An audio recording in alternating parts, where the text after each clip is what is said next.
E o que recebemos se formos com o Senhor? O que acontecerá se concordarmos em aprender com o Senhor?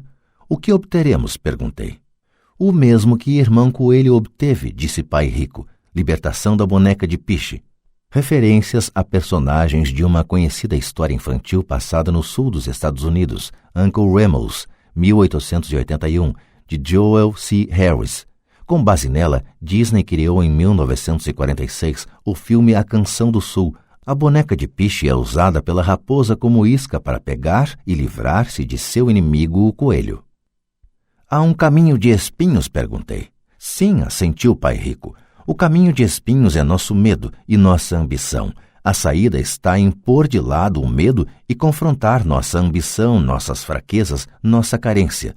E a saída também está na mente, na escolha de nossos pensamentos. Escolher nossos pensamentos? Perguntou Mike intrigado. Sim, escolher o que pensamos em lugar de reagir a nossas emoções, em lugar de levantar da cama e ir para o trabalho para resolver os problemas, porque estamos assombrados pelo medo de não ter dinheiro para pagar nossas contas. O pensamento o levaria a dedicar tempo a colocar-se a si mesmo a pergunta: trabalhar com mais afinco seria a melhor solução para este problema?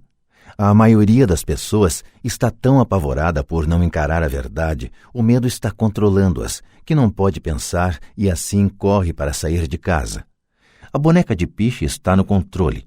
Isto é o que quero dizer quando falo em escolher os pensamentos. E como fazemos isso? Perguntou Mike.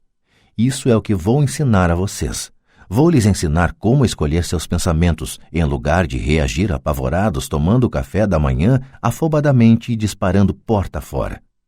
Lembrem-se do que disse antes, um emprego é apenas uma solução de curto prazo para um problema de longo prazo. A maioria das pessoas só tem um problema em mente e é de curto prazo.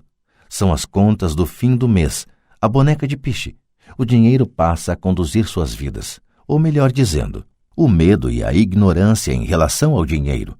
Da mesma forma que faziam seus pais, elas acordam toda manhã e vão trabalhar por dinheiro.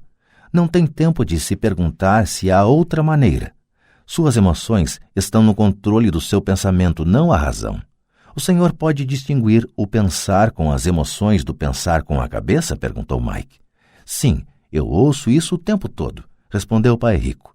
Ouço coisas como, bem, todo mundo tem que trabalhar, ou os ricos são desonestos, ou vou procurar outro emprego, mereço esse aumento, eles não vão me passar para trás. Ou gosto deste emprego porque ele é seguro. Em lugar de perguntas como o que é que eu estou perdendo aqui, o que interromperia o pensamento emocional e daria tempo de pensar com clareza. Devo admitir que estava recebendo uma grande lição. Saber quando alguém estava falando a partir de suas emoções ou de um pensamento claro. Era uma lição que me prestou bons serviços a vida toda, especialmente quando era eu que estava falando a partir de uma reação e não de um pensamento claro. Enquanto caminhávamos de volta à loja, Pai Rico explicou que os ricos realmente faziam dinheiro. Eles não trabalhavam por ele. Ele continuou explicando que quando Mike e eu estávamos cunhando pratinhas de 5 centavos com o chumbo, pensando que estávamos fazendo dinheiro, nós estávamos pensando quase como os ricos. O problema é que nós estávamos praticando um ato ilegal. Era legal quando o governo e os bancos faziam isso, mas não quando nós o fazíamos. Ele explicou que havia formas legais de fazer dinheiro e formas ilegais. Pai Rico continuou explicando que os ricos sabiam que o dinheiro era uma ilusão, como a cenoura para o burro. É em virtude do medo e da ambição que milhões de pessoas aceitam a ilusão de que o dinheiro é real. O dinheiro é uma ficção. Somente a ilusão de confiança e a ignorância das massas permitem que o castelo de cartas fique em pé.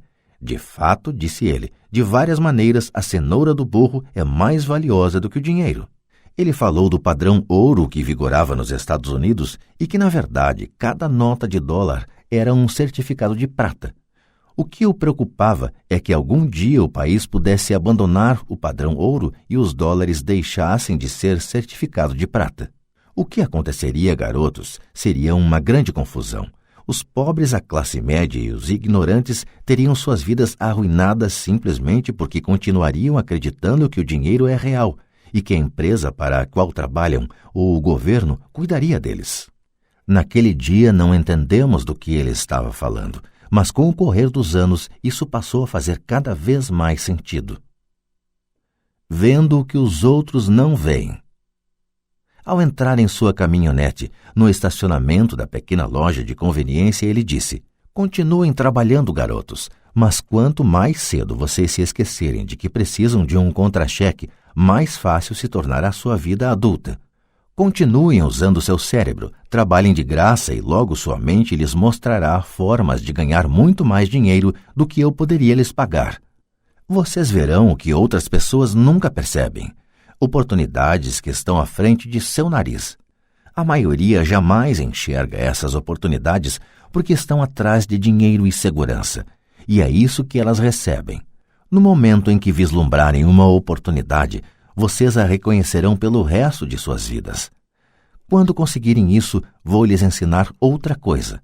Aprendam essa lição e evitarão uma das maiores armadilhas da vida. Vocês não tocarão nunca, jamais, nessa boneca de piche. A boneca de piche da história é totalmente pegajosa, daí a dificuldade de se livrar dela e dos problemas que ela provoca. Mike e eu pegamos nossas coisas na loja e nos despedimos da Sra. Martin. Voltamos ao parque, ao mesmo banco da área de piquenique, e passamos várias horas pensando e conversando. Passamos a semana seguinte na escola, pensando e conversando.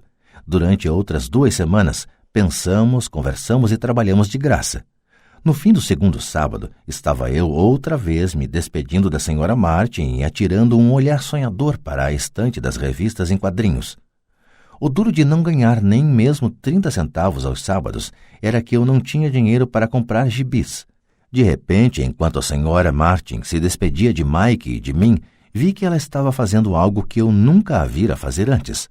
Ou melhor, vira, mas nunca prestara atenção. A Sra. Martin estava arrancando a metade superior da capa do gibi. Ela guardava essa metade e jogava numa caixa de papelão o resto da revistinha. Quando perguntei o que estava fazendo com as revistinhas, ela falou: "Estou jogando fora. Devolvo a parte de cima da capa para o distribuidor das revistas, que me dá um crédito quando traz os novos gibis. Ele vai chegar daqui a 1 hora. Mike e eu esperamos 1 hora. Quando ele chegou, perguntei se podíamos ficar com os gibis velhos. Ele respondeu: "Vocês podem ficar se vocês trabalharem nesta loja e não os revenderem." Nossa parceria ressuscitou. A mãe de Mike tinha um quarto vazio no porão da casa. Nós o limpamos e começamos a empilhar ali centenas de gibis. Em pouco tempo, nossa biblioteca de gibis estava aberta ao público. Contratamos a irmã caçula de Mike, que adorava estudar para ser bibliotecária. Ela cobrava de cada criança um ingresso de 10 centavos e a biblioteca permanecia aberta depois das aulas, das 14h30 às 16h30, todos os dias.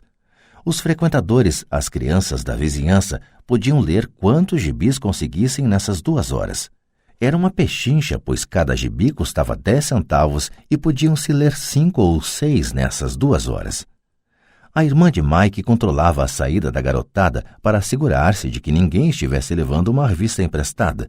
Ela também controlava os livros, registrava quantas crianças compareciam diariamente, quem eram elas e os comentários que faziam.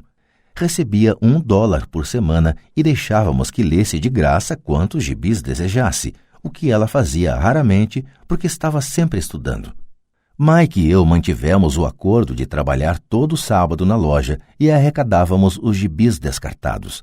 Mantivemos nosso acordo com o distribuidor, pois não revendíamos nenhum gibi. Quando eles ficavam muito rasgados, os queimávamos. Tentamos abrir uma filial, mas nunca encontramos alguém tão dedicado e confiável quanto a irmã do Mike para cuidar dela. Nessa idade precoce, descobrimos como era difícil conseguir bons funcionários. 3 meses depois da inauguração da biblioteca, houve uma briga na sala. Alguns garotos de outro bairro a invadiram e começaram a confusão. O pai de Mike sugeriu que fechássemos o negócio.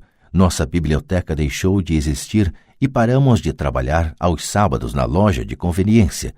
De qualquer forma, Pai Rico estava entusiasmado e queria nos ensinar mais. Ele estava feliz porque tivemos muito êxito na primeira lição. Aprendemos a fazer o dinheiro trabalhar para nós. Como não tínhamos recebido pagamento pelo trabalho na loja, forçamos nossa imaginação identificando uma oportunidade de ganhar dinheiro. Ao começar nosso próprio negócio, a biblioteca de gibis, estávamos controlando nossas próprias finanças e não dependendo de um empregador. A melhor parte é que nosso negócio rendia dinheiro para nós, mesmo que nós não estivéssemos fisicamente presentes. Nosso dinheiro trabalhava para nós. Em lugar de nos pagar em dinheiro, Pai Rico tinha nos dado muito mais. Muito mais.